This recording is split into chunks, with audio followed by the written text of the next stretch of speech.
Hola, bienvenidos a la segunda clase de Ética y Moral. Esta es la unidad 2. Bueno, vamos a ver. Una de sus dos tareas fue responder la pregunta ¿qué significa o qué es ser humano? ¿No?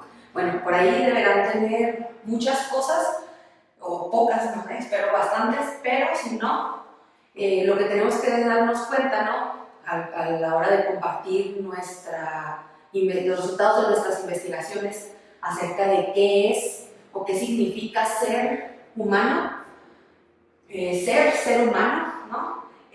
Pues lo que tenemos que ver es en qué convergen, ¿no? En qué cosas son, en qué estamos todos de acuerdo. ¿Y cuál fue? Pues en que el ser humano se distingue de otras especies, de los demás animales, por el hecho de ser consciente de su existencia. No podemos saber, ¿sí?, si los animales saben que existen. Podemos saber que reaccionan a ciertos estímulos como el peligro, ¿no? Porque por eso se quieren salvar de la muerte. Sin embargo, no podemos saber a ciencia cierta, ¿sí?, porque el lenguaje que ellos manejan no lo comprendemos del todo, ¿sí? Entonces, una de las características del ser humano es su capacidad de saberse, ¿sí?, de saber que está aquí, de tener conciencia de sí mismo, y también el razonamiento y el lenguaje escrito, ¿sí?, este sistema que tenemos nosotros para comunicarnos, la comunicación tal y como la tiene el ser humano, ya saben, ¿no? Escritura, cuántos alfabetos no hay, ¿no? Cuántos idiomas no existen, ¿sí? En cambio, un gato, ¿no?, ya sea árabe, ya sea ruso, ya sea mexicano, pues manejan el mismo lenguaje. En cambio, el ser humano no. El ser humano tiene una capacidad de decisión, ¿sí?, tiene voluntad, etcétera, etcétera. Muchas otras cosas que nos diferencian de las otras especies. Bien, entonces, como aquí podemos ver, principalmente la razón o el raciocinio es lo que nos hace pues presumir, ¿no?, de ser seres humanos. A partir de los raciocinios podemos crear juicios. Un juicio es un razonamiento, y pues el raciocinio se da gracias a eso, ¿no? Bueno, entonces los juicios que logramos hacer los seres humanos son los que nos ayudan a prácticamente entender el mundo, ¿ok? Entonces, bueno, gracias a estos juicios que hacemos, ¿no?, que vamos pues haciendo a lo largo de nuestra vida, de nuestra educación, de nuestro camino dentro del mundo del conocimiento, ¿sí?, pues logramos atender o darnos cuenta de que tenemos intereses colectivos, ¿sí?, gracias a la comunicación también. Y gracias a esto sabemos que tenemos que tener o tenemos que llevar a cabo todo esto con respecto a la toma de decisiones, ¿sí? Y esto principalmente tiene que ver con un concepto muy amplio, muy grande, muy problemático también, que es la libertad, ¿sí? La libertad es muchas cosas, ¿sí? Muchas cosas, muchísimas cosas. Durante la historia del pensamiento se ha tratado de entender pues de manera definitiva, ¿no?, como siempre, de manera universal, que es la libertad.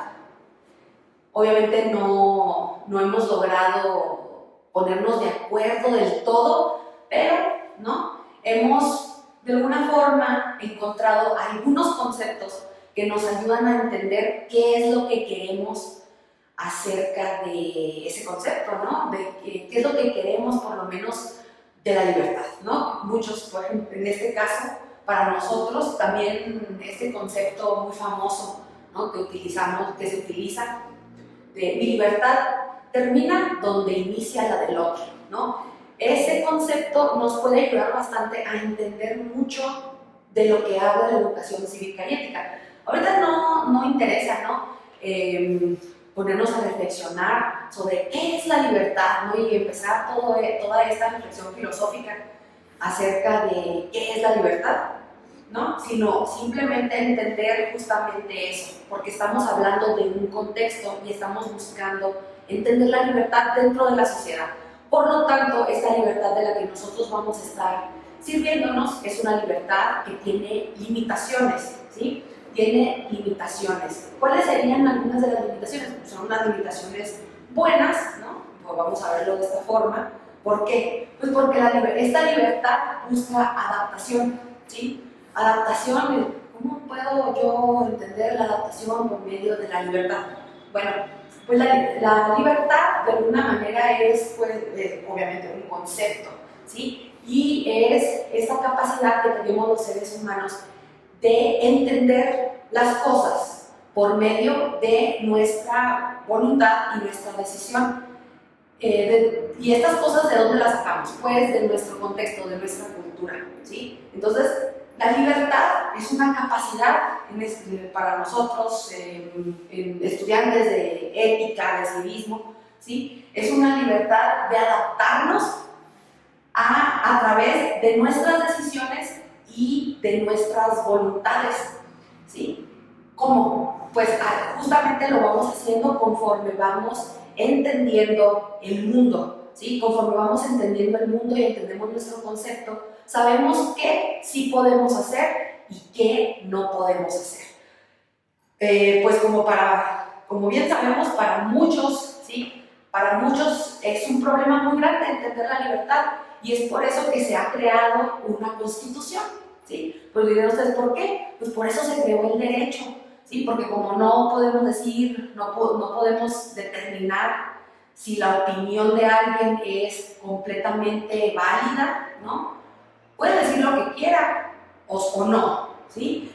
Veamos cómo los problemas que causa a veces decir nuestras opiniones o hacer ciertas cosas que para los demás no están bien, ¿no? Entonces, por eso es esta capacidad de adaptación, ¿sí? De adaptación a partir de las decisiones y de nuestras voluntades, ¿no? ¿Qué es una voluntad?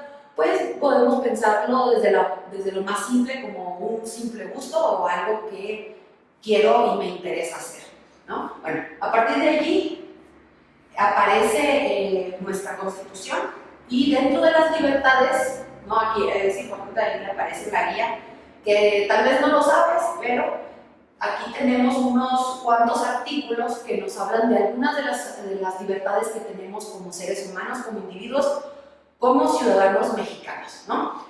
En el artículo 5 especifica que tienes libertad de profesión. Tú puedes profesar o llevar a cabo la actividad profesional que tú decidas, la que sea, ¿no? Recordando siempre que no infrinja las reglas, las normas de conducta en la Constitución, ¿no? También puedes expresarte oralmente, o sea, hablando, como tú gustes y lo que tú quieras, ¿no? Como siempre, respetando las limitaciones de los demás, de la libertad de los demás. También tienes libertad de prensa, ¿no? Puedes escribir y publicar lo que gustes. De reunión y asociación, te puedes juntar con quien quieras, puedes asociarte, ¿no? En un negocio, en una sociedad civil, como tú quieras, con quien tú quieras, ¿no? ¿Esto qué significa? No existe la discriminación, ¿no? O no se promueve la discriminación de ninguna manera. Puedes portar armas, tienes derecho a transitar por todo el país, por donde tú quieras. Nadie te puede decir, oye, tú no puedes pasar por aquí, ¿no? No existe eso. Tenemos ciertos señalamientos, pero están justificados, ¿no? Ahorita no se puede pasar porque está en rojo, porque el semáforo así lo dicta, no se puede pasar porque hay una construcción, etc., ¿no? Tienes derecho a tener correspondencia con quien tú gustes. O sea, eso significa que puedes enviar y recibir paquetes, cartas, etcétera, etcétera, de quien quieras y cuando tú quieras, como tú quieras, y incluso es tu derecho que permanezca en secreto tu correspondencia, ¿no? También tienes libertad religiosa, puedes tú practicar, profesar la religión que tú quieras, ¿sí? Y por último, comercio, puedes comerciar, puedes vender, puedes comprar lo que tú quieras. Obviamente todo esto está dentro de los márgenes de la Constitución, ¿no? Todas estas libertades que se nos dan, ¿sí? son en base al concepto de la responsabilidad, ¿no? El concepto de la responsabilidad, que es, pues es una libertad que tenemos todos, a la cual llegamos a través de la reflexión. Te tienes que dar cuenta, ¿sí? De qué eres, de quién eres, de cuáles son tus alcances, tus limitaciones, que era lo que estábamos viendo en el video anterior, para lograr llegar a tener una autonomía moral, ¿no? ¿Qué es esta autonomía moral? Pues es la libre voluntad de ejercer mis acciones, ¿no? De ejercer mis actos de manera responsable. ¿Eso qué significa? Que sé que cada vez que doy un paso estoy avanzando, que cada vez que doy un paso hacia atrás estoy retrocediendo, que cuando hablo espero una respuesta, etcétera, etcétera. Es toda esta lógica de la causa y el efecto, ¿sí? Esa es la responsabilidad. Una persona responsable, de acuerdo a pues esta lógica, se vuelve digna, ¿sí? Se vuelve digna. Y aunque, ¿no? La dignidad como tal, de acuerdo a la Declaración Universal de los Derechos Humanos, nacemos siendo dignos. ¿Qué significa? No, todos tenemos derecho a la vida, todos somos dignos de tener vida, todos merecemos estar aquí, ¿sí? Sin embargo, en este aspecto ya se vuelve un concepto de tipo, o un juicio de tipo moral, ¿no? ¿Qué es más digno? ¿Sí? ¿Qué es más digno? Hacer las cosas en cuanto al derecho, en cuanto a la libertad que se nos presenta aquí, o que te valga, ¿no? O sea, eso es a lo que se refiere. Bueno, luego tenemos aquí lo que decía de la autoridad moral. Esto nos, en practicar la autonomía moral, de acuerdo a lo que estuvimos viendo, nos regala independencia, ¿no? ¿Qué significa eso? Pues de que se nos vuelve libres, ¿no? Una persona consciente de sí misma, consciente de los demás, es independiente. ¿Por qué? Pues porque no se va a meter en problemas, ¿sí? Siempre va a hacer las cosas con respecto a sus intereses y los de los demás, pensando siempre en esta marea, ¿no? Que va de aquí para allá, de ti para mí, de mí para ti. Entonces, ¿cómo se logra esto? Pues por medio de convicción, ¿no? ¿Qué es la convicción? Eso es una decisión tomada de manera autónoma. Claro, siempre las influencias existen, todos nos vemos influenciados por todos, ¿sí? Pero todo esto es a partir de la reflexión. Una vez que tú tal vez tengas algunas influencias, pero estás reflexionando, sabes que vas a lograr llegar a tener una convicción, lo cual es una ideología, una idea que de alguna forma se vuelve propia, aunque la compartas con muchos, ¿sí? Bueno, y pues con la responsabilidad, y gracias a esto, ¿no? A esta conciencia, a este saber de mí mismo y del otro, pues llego a una convivencia pacífica, que es lo que buscamos, ¿no? Que es lo que se busca a nivel mundial.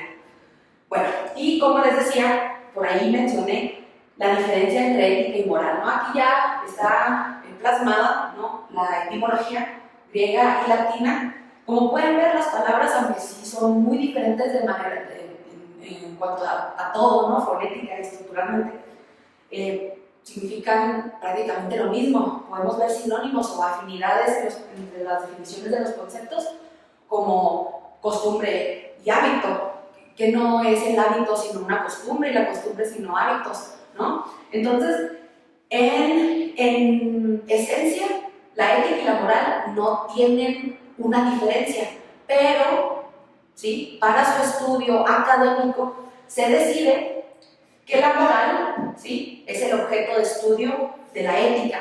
O sea, la moral de alguna forma la vemos como ciertas costumbres, hábitos de manera más cultural, y la ética busca de alguna forma ser un poco más objetiva, ¿sí? Por eso casi siempre en el trabajo o en la escuela hablamos de ética y no de moral, ¿sí? Entonces, si viene una pregunta en nuestro examen que diga, ¿cuál es la diferencia entre ética y moral? La respuesta es esta. La moral es el objetivo de estudio de la ética, o la ética es la reflexión de la moral, ¿sí? Es pensar el qué, el por qué y el para qué acerca de las costumbres y los hábitos. Bien, pues eso es todo acerca de la unidad 2. Espero haya quedado claro, ¿no? Revisa por favor la plataforma para ver la tarea acerca de este video. Bueno, gracias.